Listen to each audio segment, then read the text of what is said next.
All right.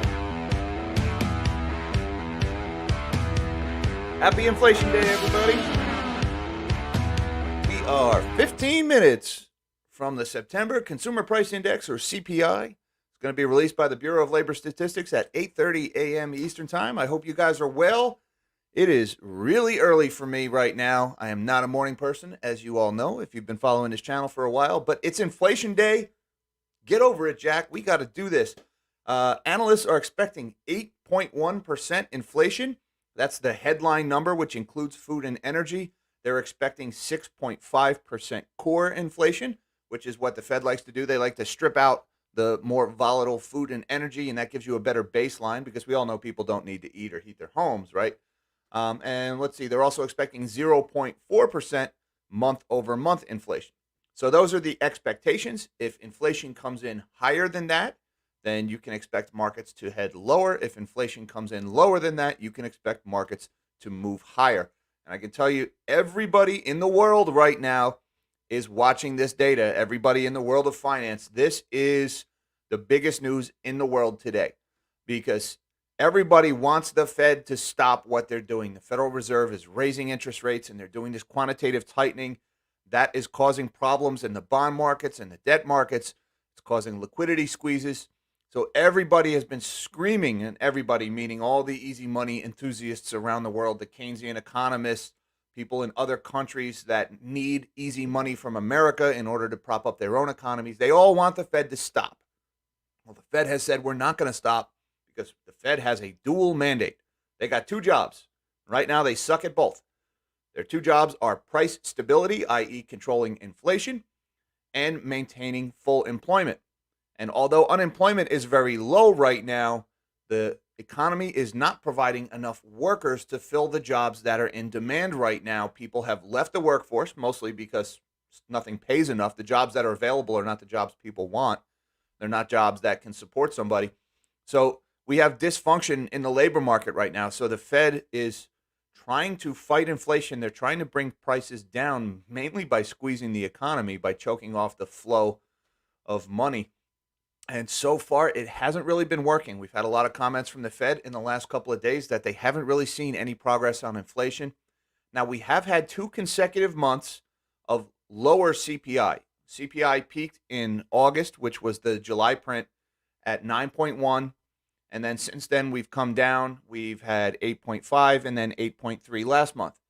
Now, everybody's expecting 8.1. Now, that has been mainly driven by energy prices. The Biden administration has been dumping 1 million barrels per day of oil from the Strategic Petroleum Reserve. That is our big savings of oil that we created in the 1980s in response to the oil embargo of the 70s. So we have been kind of rigging oil markets with this artificial supply. It's only a Band-Aid solution. That's brought down gas prices, and that has been the big contributor to some of these lower CPI prints over the last few months. That is going to come to an end soon, and with all of these announced production cuts from OPEC and geopolitical tensions around the world and sanctions and civil unrest that's going on, oil production is down. So energy is going to come back big time this fall. So this is probably going to be the last of the low, and I use that term loosely, the last of the low CPI prints. All right. And when I say low, I mean we're still talking somewhere around high 7s, low 8s. That is historically incredibly high. All right. After this, these new higher oil prices are probably going to start, reflecting in the CPI prints in the future. So we're probably going to start moving up, starting with the October print that comes out in November. All right. With that, let's take a look at a couple of charts and everything going on this morning. And we are also going to say hello to my man, Mish the Mod. Mish, how we doing today? I'm doing great, sitting here in lovely Lockhart, Texas. Lockhart, Texas. All right. And a reminder, folks, if you can spot Mish in the wild, you will get yourself a shiny silver Mercury dime. Nobody has taken Mish up on it yet. Yeah, Jose Orozco is actually here in Lockhart, so we may end up getting together here, and he might be the first one to get a Merc dime. Jose Orozco, the man, the keeper of the Buc-ee's Corn Nuggets. All right. I met Jose Orozco when we were at the meetup with the Economic Ninja and Chris Taylor from Financial Prepper when we were out in, that was San Antonio, is where I met Jose and Mrs. Orozco. It was a very nice time. A couple of really nice people. I meet the most awesome people doing this and some of the travels and some of you guys. It's always really nice to meet you guys. Anyways, moving on. Let's see what we've got here. We are looking at the. Go ahead, Mish. Yeah, so I just want everybody to understand that just because inflation goes down doesn't mean prices go down. Inflation is a rate, so it's the rate of going up has decreased. That is an awesome, awesome point, Mish. Outstanding. You're right. A lot of people don't quite understand. We're talking about a rate of change, right? If we see inflation go down, we're still seeing prices go up. It just means they're going up slower, right? Any positive CPI print means higher prices. If you get a negative print, that means prices going down. But we're not getting prices going down right now. Prices are going up. It's just a matter of how fast they're going up. That's a good point. So sometimes you'll hear people say things like inflation, that's prices going up. Deflation, that's prices going down. Disinflation, that's prices going up slower, or that's downward forces on prices, even though prices are still rising. So sometimes the language can be a little confusing. Thank you for that clarification, Mish. And what we're looking at right here, this is, if you want to follow along at home, bls.gov/CPI. This is where the data will be released in just under 9 minutes now. Down here in the lower right corner where it says CPI for all items, that's the August number that was released back in September. That's where they will release the number when it finally comes out in a couple of minutes here. Just looking back at some of the numbers from last month here, I want to show you where we were at. This is what the grid is going to be when it comes out. All the way over here, you can see this is the unadjusted 12-month. That's like your headline number, the year-over-year number. And it was 8.3% last month. That's the number everybody's really going to be looking at, is the headline number. Then next to that here, this is the month-over-month number. That's comparing the prices from August of 2022 to the prices of July of 2022. All right, so prices went up just barely. And then as you move down in this chart, they break it up by category. You've got a food index, and food is broken up further into food at home and food away from home. So that's comparing like your restaurants to your grocery stores. All right, so food is one category that has really been driving inflation higher this year, especially because that's one that affects the poor and the middle class more than it affects the wealthy. People who spend a higher portion of their income on food feel that more painfully. Energy is another big one, and energy has been really driving inflation. It was 23.8 last month. That was the energy index, which includes gasoline, diesel, heating oil, electricity, natural gas in the home. Now, some of those numbers were as high as like the high 40s earlier this year. It's come down big time, again, mainly driven by that fake oil market and the dumping of the Strategic Petroleum Reserve. That's only a temporary thing. It's not going to last much longer. So the important thing is energy prices have kind of bottomed out in September. They stopped going down. So we may still get one of these negative month-over-month numbers for energy, but it's going to be less. It's going to be a smaller number. And the year-over-year is going to be hard because you have to remember the base effect. We're comparing to last year's numbers. And as we move forward in time, last year's numbers are moving forward also. So we might be comparing to a higher number or a lower number. So the base effect can always kind of throw a monkey wrench into your plans here. And real quick, I have to send. Yeah, I see a couple. We've got my man Chicken Rick. What's going on, Chicken Rick? President Peter Brandon has defeated inflation. They would like to talk about that, but unfortunately, inflation is still an inch. If you caught that interview, apparently we measure inflation in inches. Hopefully, we don't get 2 inches of inflation this month. But thank you very much, Chicken Rick. Appreciate the support of the channel and the super chat. I'm not going to be baited, though. I'm not going to go down that political road. Not too far. You almost got me. You get my channel in trouble. Try to stay away from the politics, although in finance, politics is inevitable sometimes. You just can't avoid it. Thank you very much, Chicken Rick. And thank you, Mike Binder from Robin RC Models. Appreciate that very much. He says, good morning, Jack. If the numbers are too good to be true, please go on a rant. You got it, brother. There's nothing I like more than a good inflation rant. And what I suspect Mike is alluding to here is he's talking about owner's equivalent rent. All right, and that's, you queued me up perfectly, Mike. Thank you so much. Owner's equivalent rent is one of the ways that the government understates the inflation statistics. It shows up in the shelter index, which is down here, this line. This is the shelter index. Now, owner's equivalent rent is the largest single statistic in the whole convoluted calculation of CPI. It accounts for almost 1/4 of the whole index. It's by far the largest. And the way they calculate owner's equivalent rent, they pick up the phone and they call people randomly and they say, how much would you rent your house for unfurnished? And most people are not even renting their house. And they just say, well, probably my mortgage payment plus $100 or something like that. They don't look at comps. They don't do anything like that. So where was I going with this? This is a very unscientific data point. It grotesquely understates the actual increases in rent that people are seeing in America's cities right now. And if you look at some of these numbers, right now the shelter index last month was 6.2% year over year. And even that was significantly higher than most of the numbers we've gotten throughout this year. Well, at 6.2%, think about like Phoenix, Arizona, where they've seen like 35% increases in rent. LA, where they've seen 25, 27% increases in rent. The rents are exploding around America's cities right now, absolutely exploding higher. And yet the CPI calculation tells us 6.2%. So if they were to just actually use the actual rents, like the common listings, what people are asking for renting an apartment, this number would be closer to 15, 20%. And that would take the CPI index several whole percentage points higher, just that one data point, right? So this number, you notice this has been rising a little bit. It was 0.7 month over month.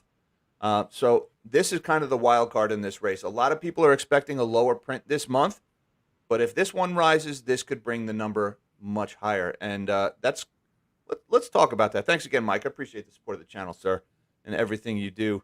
Where are you at, Mish? Where do you think we're going to be coming in today? Great warning. No, hey, so I am going to be at 7.9 headline with a negative 0.1% month over month, and I think core is going to come in at 6.5.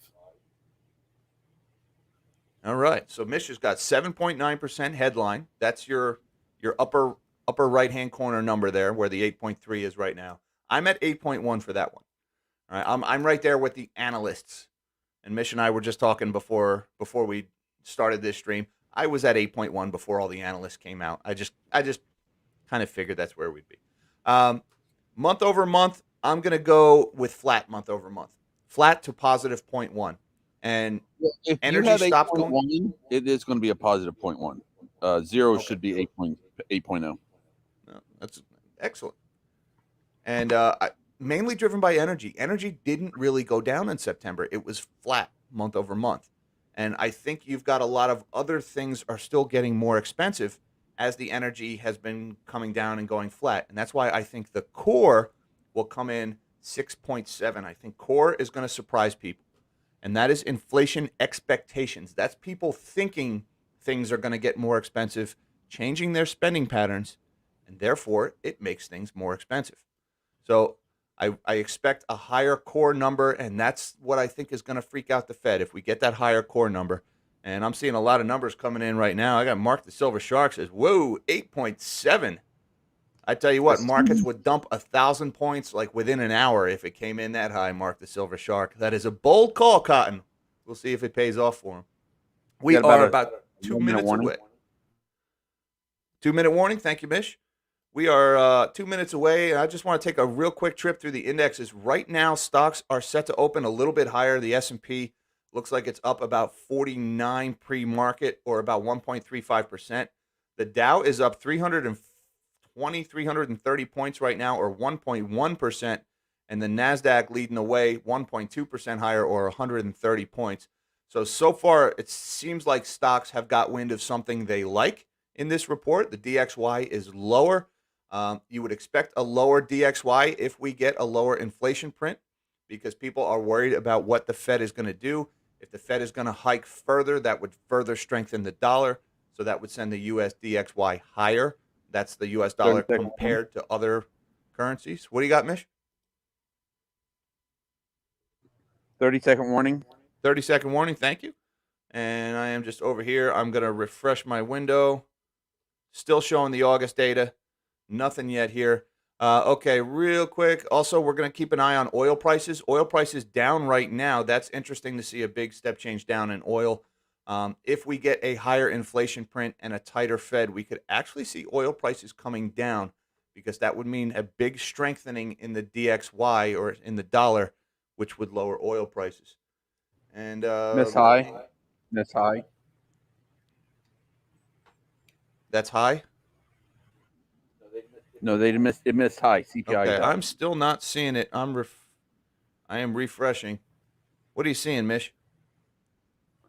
I'm seeing core Oh, at 6.6 and here we go. CPI at 8.2. Oh my! With Market is month not of going to like it. 0.4. Yeah. Wow. Yeah, that All right. OER is going to be the problem. So reading off of this thing, this just hit the tape right now, folks. The consumer price index for all urban consumers rose 0.4% month over month. That is a lot higher than they were expecting. Actually, that's right where they were expecting the month over month number. Sorry. On an adjusted basis, after rising 0.1 in August, the headline number year over year, 8.2% before seasonal adjustment. Increases in shelter, food, and Medicare indexes were the largest of the many contributors. So there you go. It was shelter that did it. Let's go down to the grid and see where the numbers were. Here we go. We've got 8.2% headline. That is the number. That is a miss to the high side. So stocks are not going to like that. Food came in high again, 0.8. That's the month over month number, 11.2% year over year. The energy index was lower as we predicted at 19.8 year over year. It was less of a negative number month over month at negative 2.1. That's that bottoming in gasoline and oil prices that we saw through September. So no big surprises there. Let's see the core number, all items less food and energy, 6.6%. That's a little bit higher, right in between where we were expecting, between 6.5 and 6.7. All right, but it's a little bit higher, so the market won't like to see that. And again, that's the one the Fed is worried about because that's the psychological, the inflation expectations that they're really worried about. We'll talk a little bit more about why that's so important. Looks like vehicles came down again. We're at 9.4 for new vehicles, which is down significantly from where it was earlier in the year. Again, not a big surprise. Now let's look at the shelter number. That's it. We got 0.7 again for the shelter number month over month, and now at a 6.6 year over year number for shelter. So owner's equivalent rent obviously coming in a little bit higher again, still well below the reality of what people are seeing on the ground. And I also just want to add medical care here. Special. Medical care is Market currently freaking out. Market's freaking out. All right, let's see what we got. Let's go to the indexes. Mish says the market's freaking out. So let's look. Whoa, big red candle. No kidding, freaking out. Yeah, market not liking this. We were up about 30 points in the S&P 500 right before that came out. Now down 60 or 1.5% and heading lower. Dow, yikes. Dow was up 340, now down minus 300. That's a 600-point swing in the last couple of seconds, folks. That's a huge swing. 450. It peaked out at negative 450. Yikes. And now it's bouncing around a lot. The S&P down 2.5% or minus 270. So look, just want to mention real quick, right now, algorithms are in control. This is software is trading. This is not human beings making decisions. This was programmed ahead of time. They're looking for key words, key phrases, key numbers, and massive amounts of money are being dumped automatically very quickly. All right, so that can cause these huge candles, and it can get very volatile. I always tell people I don't trade in the first few minutes or even hours after a CPI release because somebody could go in at the market open and change one parameter in these software programs, and we could see a big green candle right back up. I'm not saying that's going to happen, but we've seen that happen on some of these live streams in the past. We've seen it in real time. And it's just, I do the same thing when the Fed is speaking, when we get the rate hikes, when we get GDP reports. It's too volatile in those first few minutes. I try not to get caught up in between the algorithms when they're wrestling each other. I just stand back and I let them, I wait, and then I readdress and review my positions accordingly. But right now, the market is just not liking what it saw. The DXY is still lower right now, although not as low. I would expect to see a higher US dollar index right now. We still haven't gotten that. That's interesting. And let me just refresh the Bitcoin chart real quick. Bitcoin not liking the CPI, down 568 right now, below 19,000. How are So our bonds market doing? let's see what the world bonds are doing. Looks like, let's bring up the US 10-year. Pardon me, I did not have the chart ready. Looks like the 10-year is not making a huge reaction right now, down just a little bit, but not a lot. 3 basis points at 3.86. So not seeing a big reaction in the bond market just yet. But stocks, wow, now down 416. I'm having to scroll down here just to see where these candles are. We're going to need a bigger boat pretty soon. So markets are not liking what they're seeing right now. And where's my man Zarkos? I see you in there, Zarkos. I want to send a thank you to Mr. Zarkos for the super chat. He says it smells so good. Dow Jones 26,000 very soon. Oh, yes. That's good to be a bear. 26,000, that is a long way down from where we're currently at. But, yeah, I do think we see that level, Zarkos. I think we're going a lot lower than even 26,000 before this bear market is over. This is a big one, folks, this bear market. Don't judge this market based on previous bear markets. At risk of sounding cliche, this time is different because now we've got stocks are crashing and liquidity problems. We've seen that before. But now we've got the inflation problem also. We've never had both problems simultaneously. And that means you can't fix one without making the other worse. So what's the bigger problem, the stock market or the inflation? I don't know which one the Fed is going to choose. They're going to have to pick one. All right. And a lot of people right now are screaming at the Fed, pivot, pivot, please. That's people begging the Fed to come rescue the stock market, to rescue the banks and rescue the debt markets. I'm not sure the Fed is going to do that, not without a lot more pain. So thank you very much, Zarkos. I appreciate the support of the channel, sir, as always. And congratulations. I know you're a perma bear like me, and you're probably doing pretty well off of this one. What's going on, Mish? Dixie. The DXY, are we finally getting a move in the Dixie? Yes, sir. It's good to have Mish. He watches the data while I'm running here. All right. I am still seeing down a little bit, but up, starting to come back up now. Starting to move I'm higher. seeing Dixie at 113.6. 113.6. Let me refresh this window. Maybe I'm just maybe it's just not updating. All right. What app are you using that it's showing the 113, Mish? Investing. Investing. All right. My chart is somewhat lagging for some reason. That's interesting. Maybe it's a time zone difference. I don't know. But I would expect the Dixie to start moving higher on this news because this means a more aggressive Fed, or at least the Fed will stay this aggressive for longer. So I'm not surprised to see a higher Dixie. And Contrarian 08, thank you very much for the support of the channel. He's asking, did core go up month over month? That is so bearish. That's a good point. Let's look at that one, Contrarian. And thank you for queuing that one up because that is an issue I wanted to talk about. Let me make sure we're looking at the right one here. Nope, that's the one from last month. Here we go. All right. So the all items was 8.2. Now we're looking down here. All items less food and energy. That is the core number. And that is at 6.6 year over year. Now, Contrarian 08, to your point, we are at 0.6 month over month, which is where we were last month. Last month, we were 0.6 month over month. The year over year core number ticked up a little bit from 6.5 last month to 6.6 this month. Now, let me talk about why that is so bearish. And you're right, Contrarian 08, that is very bearish because core inflation, that's like your everyday stuff. I always use the analogy. That's like your blenders and your toasters, right? Take out the food and energy, the stuff that kind of swings a lot based on commodity prices. Let's not look at that. Let's look at the average item on the shelf at Walmart. That item has been getting more expensive. Even though gasoline has been getting cheaper and oil has been getting cheaper for the last 6 months, this other stuff on the shelf has continued to go up in price. That's sticky inflation expectations. That's what the Fed is worried about because there's this psychological phenomenon called a crack-up boom. Right? We saw this in Weimar Germany in the 1920s. And Jerome Powell alludes to this every time he talks about inflation expectations becoming unanchored. That is Federal Reserve doomsday when that happens, because that's when people start to believe that prices will continue going up. Once people start to believe prices will continue going up, they start changing their spending patterns. They say things like, well, I was going to buy a car next year, but by next year, I won't be able to afford a new car because it's going to be so expensive. So I better buy that car this year. And if millions of people do that, all of a sudden you have all this new demand for cars this year that the price of cars starts going up. So the expectation of future inflation causes inflation in the present.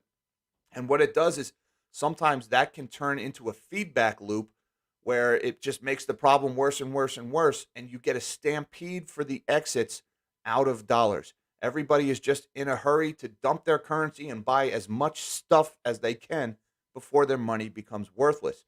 That's what the Fed is worried about. That's called a crack up boom. That's a term that was coined by Ludwig von Mises, who's one of the founding fathers of Austrian economics. He observed that in real time in Germany and Austria in the 1920s. And, they had high inflation in Weimar Germany for a couple of years, but it took a little while for that high inflation to turn into hyperinflation. Once people have lived with high inflation for a long time, it can snowball like that. And that's why Powell is trying to slam on the brakes of the economy right now. That's what he's worried about. And that is what Contrarian '08 is alluding to when he's talking about core going up month over month and why that's so bearish, because the Fed is really worried about that. And that means the Fed is going to slam on the brakes. 100 basis points back on. What were you saying about the basis points, Mish? I think this reading here puts 100 basis points back on the table.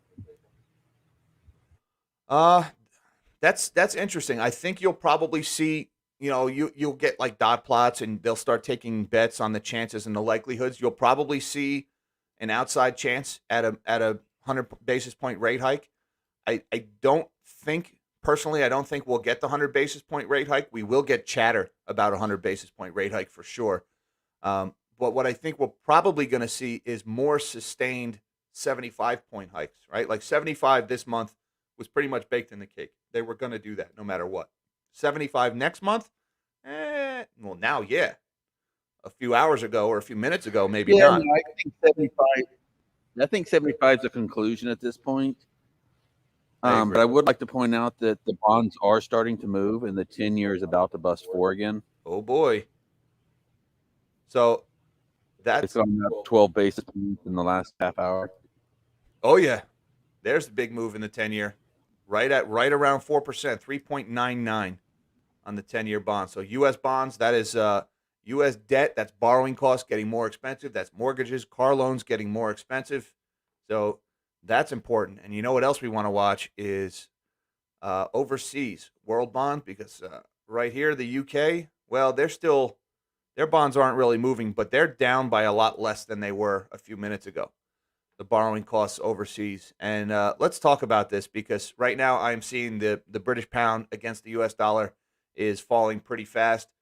One of the reasons why the world wants the Fed to ease off so much is because there is this flight to safety in U.S. dollars going on. As the Federal Reserve continues to tighten over and over again, it's causing people to dump other currencies like the British pound or like the Japanese yen, shown here in this one, and buy dollars, because they can get better interest rates in the U.S. bond market than they can get in Japan, and also than they can get over in the U.K. That's driving their currencies lower. That's driving their interest rates higher. And this is at a time when these governments need to print money to buy energy this winter, because the global energy market is a circus right now. And the UK pension system is on the brink of failure. And, there's the Bank of England has told the pensions, hey, you have until tomorrow, Friday, to sort this mess out. And then we're cutting off your life support. Something I've done a couple of videos about this in the past. I'm not sure they're going to be able to get that done in time. So watch what happens in Europe over the next couple of days, folks. It's going to be really interesting to watch. And what happened just now, this CPI print, is going to make that problem worse, because there's any illusion that the Fed was about to pivot. It's gone now. And the stock market is realizing that. S&P 500 down 74 points right now, 2% pre-market.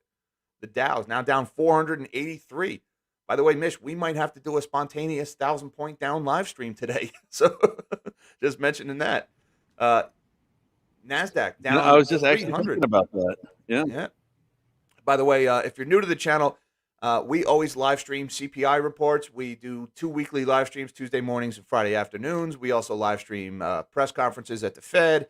And if we ever get 1,000-point down day, we will do a spontaneous live stream to talk about what's happening in markets. So why don't you stick around, folks? Why not like this video, subscribe to my channel while you're here? We'd sure appreciate that.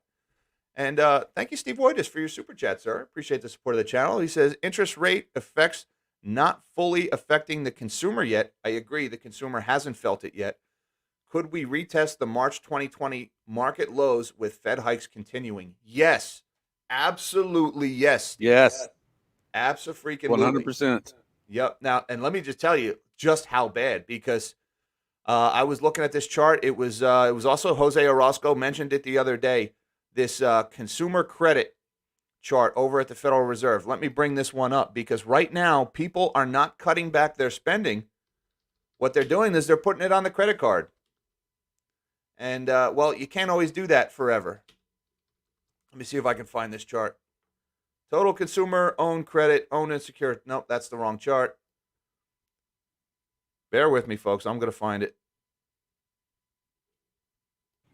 While he's finding the chart, if you go on to Discord, we have a nice discussion there between several members at any given time, and I do check it regularly.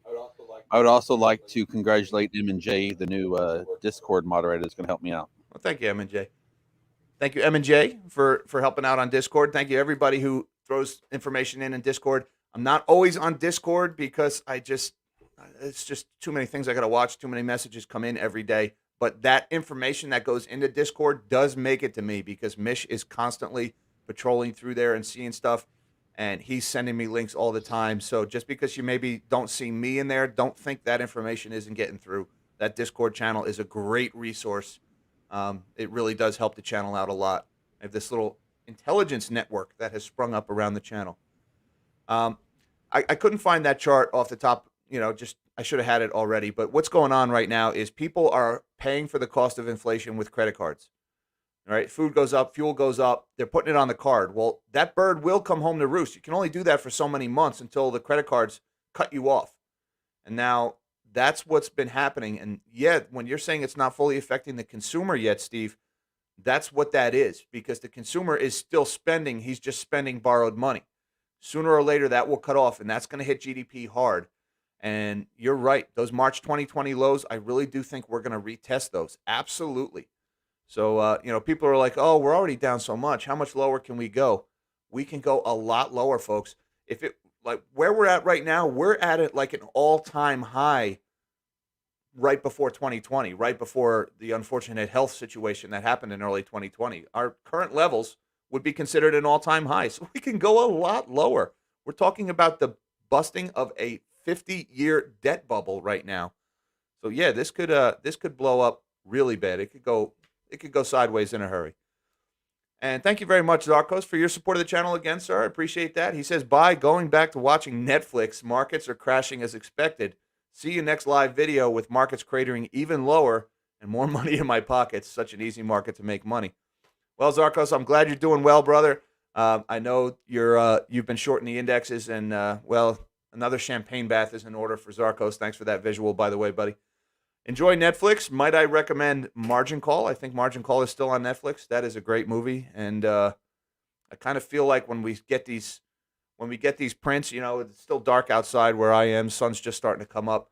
It kind of feels like that middle of the night meeting with the CEO and everything. The music is slowing. No, the music, I don't hear a thing. Kind of feels like that. So enjoy your Netflix, Zarkos, and thank you very much for joining us and for the support of the channel, sir. I really do appreciate it. And wow, look at these markets still just heading lower.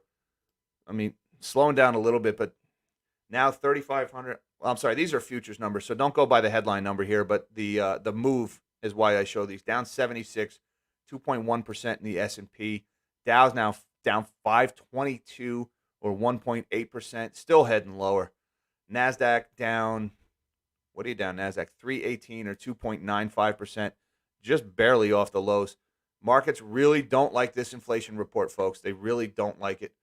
Let's see what is actually in here. Let's see what I can find. I'm going to do a Control F owner. Here we go. The owner's equivalent rent. Let's see what we have here. The rent index rose 0.8% in September. The owner's equivalent rent index also increased 0.8% over the month, the largest monthly increase in that index since June of 1990. The index for lodging away from home fell 1%. All right, so Yeah, and that's what we were talking about. That was the one that was going to blow it out of the water. Was OER. yeah, and they need to let OER rise, and this is why I hate this statistic, because while the inflation prints have been rising, the amount of, whether you call it manipulation or the gap between owner's equivalent rent and what reality is, has been growing so substantially that the actual rents have been rising at this alarming rate, and owner's equivalent rent has been just taking its sweet time ticking up a little bit. And I'm telling you, the owner's equivalent rent went to like 6.6% year over year. That thing should be 20. All right, it should be 20. And if you consider that this is a quarter of the whole index, right there, you're talking like 3 or 4 whole % higher in this headline CPI number. If the owner's equivalent rent were to snap back to reality right now, CPI prints would instantly go to probably 12%. Just on that one data point alone, you'd have a 12% CPI read. And you can see that nowhere better than JohnWilliamsShadowstats.com. I love this website. What he does here is he calculates inflation using the same methodology that was used in 1980. Over the years, the calculation, the weighting in the CPI has changed. And you'll notice the red line here, this is the CPI, the actual headline number. And the blue is what inflation would have done if they didn't mess with the math. And you can see over the years, the gap between the headline number and the consistently calculated number has been getting bigger and bigger and bigger. That's because the government has a financial incentive to understate inflation. It means their expenses go down and their income goes up through higher capital gains taxes. So right now, if you go by consistent methodology from 1980, the inflation rate should be somewhere around 17, 18%. And instead, we're getting 8.5, 8.6. All right. So inflation is much worse than they're telling us. It's already much worse than the 1970s. People are talking about, what if inflation gets as bad as it got in the 70s? We're already there, guys. We're already so much worse. And it was painful trying to get out of the inflation of the 1970s. That was not an easy win for the Fed and for everybody else. It was hard. Yeah, I mean, Volcker raised interest rates like 20% or some ridiculous number. We can't do a Paul Volcker to get out of this. The government would be insolvent. Thank you, Hector. I appreciate your support of the channel, sir. Hector says people don't want to work for $15. They won't come back for 12. Fed can't control wage inflation. Social unrest on deck for USA. Powell Nobel Prize 23. All right. Well, the front half of that comment was very somber and bordering on depressing, Hector, but and strikingly accurate. And then I got a lull at the end, the Nobel Prize for Powell in 2023. Obviously a reference there to Ben Bernanke getting the Nobel Prize for economics this week. Gag me with that garbage.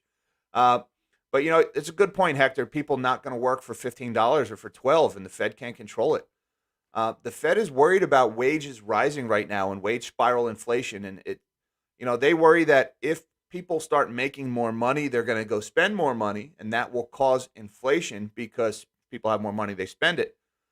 But that is just the wrong way to look at this. I'm sorry. I can't agree with what the Fed is doing right now, because inflation, look at this John Williams shadow stats number. Inflation is 16, 17% right now, the real number. Forget the headline CPI number. The real number, 17, 18%. And wages have only gone up 5%. All right. So people are poorer. People are significantly less wealthy than they were a year ago. And I'm not talking just a little bit. And anybody who lives on the ground, anybody who lives on planet Earth and pays for food and gas knows exactly what I'm talking about. And now they're sitting here saying we need to crash the economy before their pay goes up. Why? Why do we need to crash the economy before people, like the rich already got wealthier? They printed all this money. They blew up asset prices, and now the rich are incredibly richer. And now it's hit consumer inflation, and the poor are just being driven further and further below the poverty line. Oh no, now they're about to raise the rate that a guy who flips burgers makes. Quick, crash the economy. Why? The rich are just going to get richer if you crash the economy because they're going to buy up even more assets at fire sale prices with all the money that they made. So I don't agree with how the Fed needs to crash the economy right now before wages rise. Inflation follows a very predictable path. First, it hits I'm sorry. assets. That was 2020.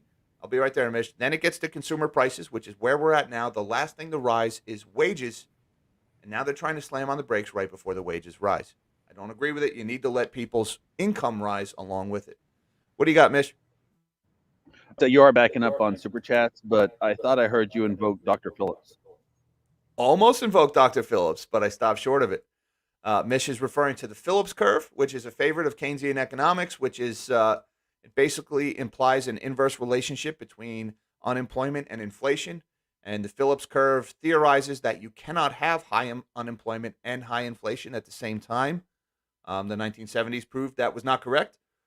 But it's referring to wage spiral inflation, that when people make more, they spend more. And while that is true, that is not a valid excuse to just crash the economy right before people are allowed to make any more money. I mean, 2% cost of living increase in your wages right now is a pay cut. That is a drastic pay cut any way you look at it. Thank you, Crushing Bear, for your support of the channel, sir. He says Jack may need to do another live when the Dow drops 1,000. We will do that. If the Dow drops 1,000 points, we will do a spontaneous live stream, folks, and it's looking like we may get that today. Thank you very much, Crushing Bear. Also, thank you, Crushing Bear, for your support of the channel through Patreon. Got a good chance to talk to Crushing Bear yesterday on our Patreon Zoom call that we do once a week. On Wednesdays, we get together. Thank you guys on Patreon, everything you do. There is a link down below, should you feel so inclined. And who else? Oh, there's Dakota Prairie. Hello, Dakota Prairie. Thank you very much. He says, check DRS, SRS, and REK.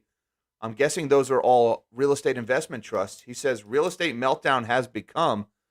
By the way, Neil, your site is becoming the best around. All right, Neil. Is he talking to Neil's Han Dynasty there, or Neil the Mod? Thanks for everything you do, Neil. And thank you, Dakota, for your support of the channel. He's talking about real estate investment trust. Let's just take REK here, the one that you just mentioned. We'll look at that real quick, Dakota. REK. That is the ProShares Short Real Estate ETF. All right. And yeah, up 2.1% pre-market. Looking pretty good. And again, this is an inverse ETF, so this will do the opposite of what real estate does. Look at that 6-month chart. REK is looking pretty good. 1-year chart, REK looking even better. Remember, folks, higher inflation means a more aggressive Fed. That means higher interest rates. That means more expensive mortgages. More expensive mortgages means home values probably going to drop. So you would see an ETF like REK would probably do really well in that environment, and that's what we're getting. Let's check out DRS also. That's another one that Dakota Prairie mentioned. DRS is not coming up for me on YF. Let's pick a different one. Let's look at SRS. I'm not familiar with these particular ones. All right, this is the ultra short real estate, so you'd expect this one to do even better. This is a levered inverse ETF, which is now up 5% pre-market. And wow, look at that over the year, just done really well. Full disclosure, I really want to mention, I don't have any position in any of these, but these levered and inverse ETFs, be careful with those. They're good for short-term or maybe swing trades, but these things make very bad long-term holds. Keep that in mind because they use a lot of time derivatives, so they're by design, they lose money over time. It's something you should keep an eye on. Like, look at the max chart on this one. You can see, it's down like 99.999999% over the life of the fund. So this is not something that you would buy and park in your portfolio and just leave it there for years. You're going to get burned if you do that. Not a financial advisor, not financial advice, all that CYMA stuff I have to mention. Always do your own DD and your own research. But thank you very much, Dakota Prairie, for your support of the channel, sir, and the super chat. I really appreciate that. I think I am caught up with the supers. Let's see where we're at. Did I get everybody? I think we got everybody. Yes, you caught. All right. What was that, Mish?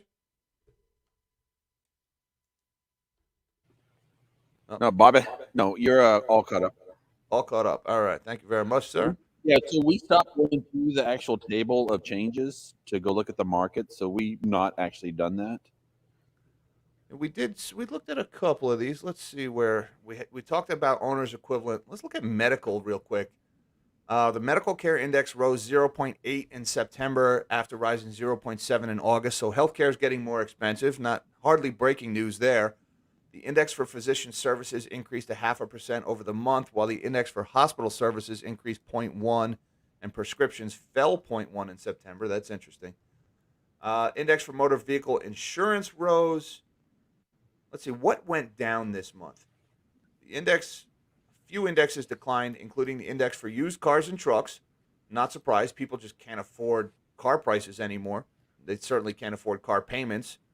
It fell 1.1% in September after decreasing 0.1% in August. The apparel index fell 0.3% over the month, and the communication index decreased 0.1.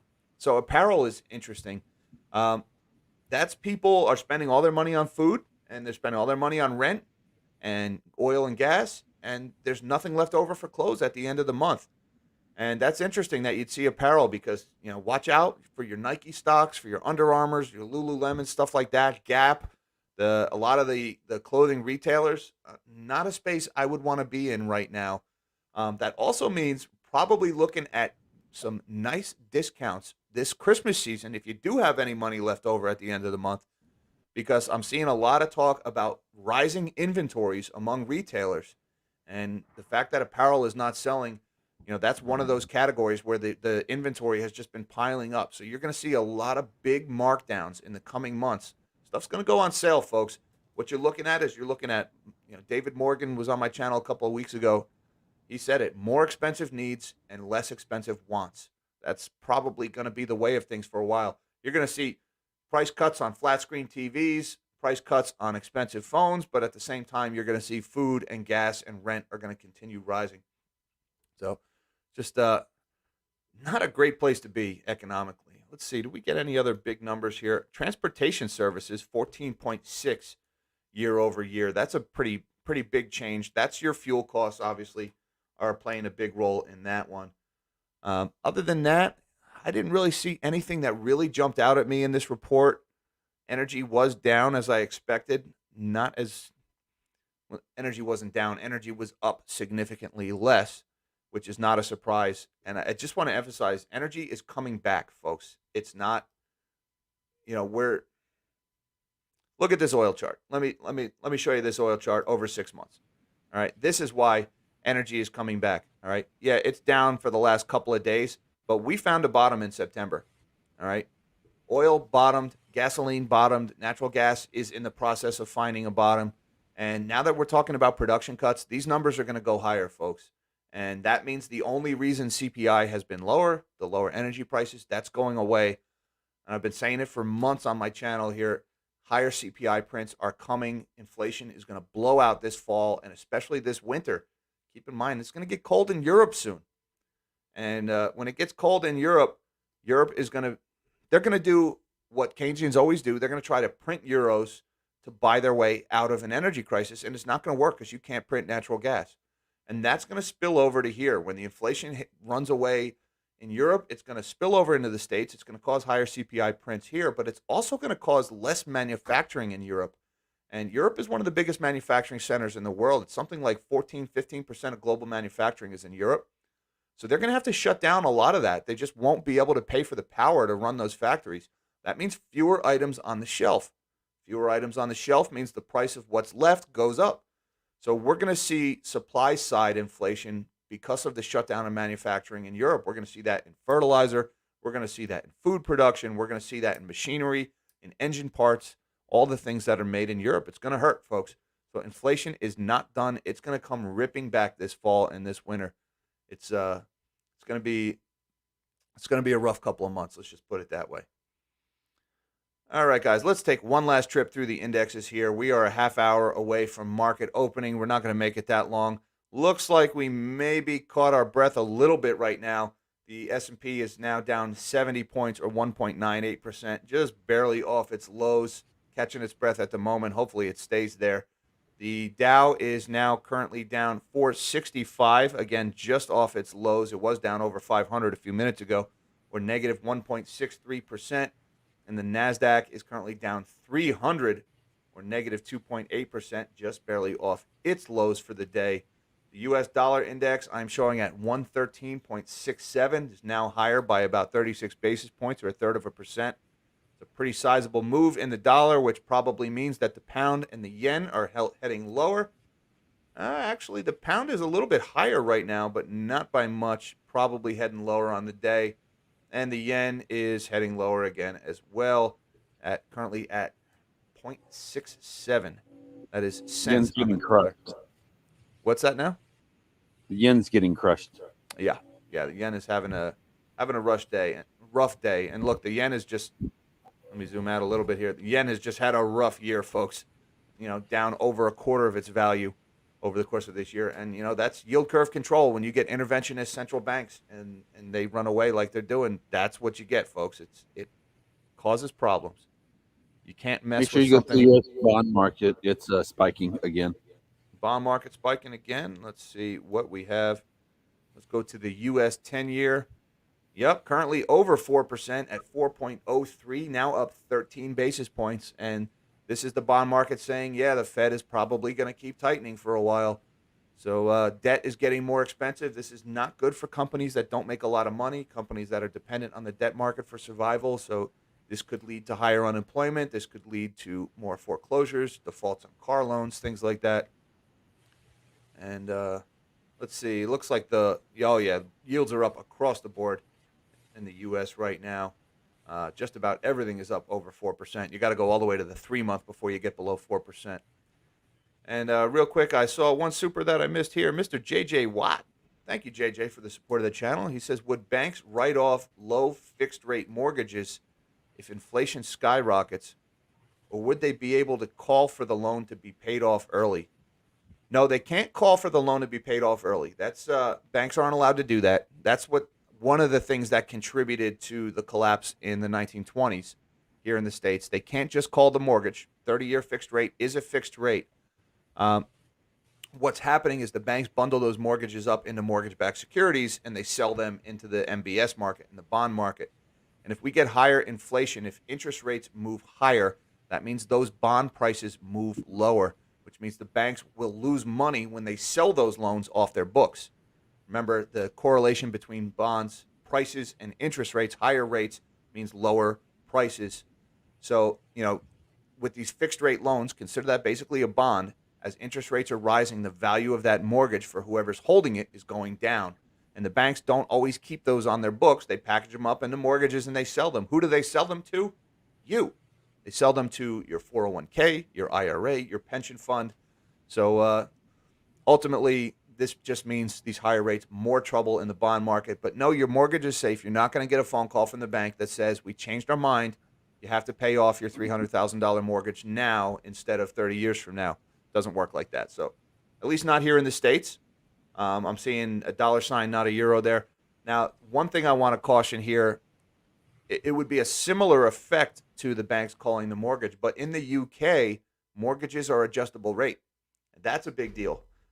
When you take out a mortgage in the UK, you're only locking in your interest rate for something like 2 or 5 years. And after that, you're forced to refinance at the current rate. So there is a wave of refis about to hit in the UK, and it's going to hit much higher interest rates because interest rates in the UK are blowing out higher right now. So it won't be like your mortgage getting called if you're in the UK, but it will be like your payment suddenly doubling overnight, and now you're forced to sell your house because you can't afford the payments anymore. So there's some tough times ahead for real estate overseas right now. Thank you, JJ. It's an excellent question. Appreciate the support of the channel, sir. As always, guys, thank you very much for your generosity and your support. We were over 1,000 people watching for a while today. That is awesome. Please, guys, remember to like this video and subscribe to my channel while you're here. By the way, I forgot to say hi, Mom. Hi, Dad. I love you guys. Thank you for watching.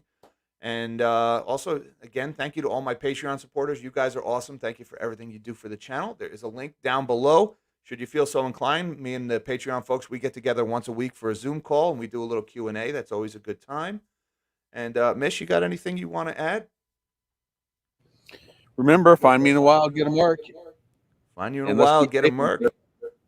And by the way, I say, hi, Mom. Hi, Dad. I love you guys. Why do I do that? You see that right there? There's Dad. He says, about time. I knew you were watching, Dad. Mom was probably huffing and puffing in the background. He says he hasn't said hi to us yet. I'm sorry, guys. I forgot to say hi at the beginning. Love you guys. All right. I think we're going to call it there, folks. So rough day ahead for stocks. Keep your eyes on the channel. We may do a spontaneous live stream later today if the market goes down 1,000 points. Thank you guys for your time. Remember, tough times ahead, but they're not quite here yet. So enjoy these days while you can. And until next time, live small and dream big.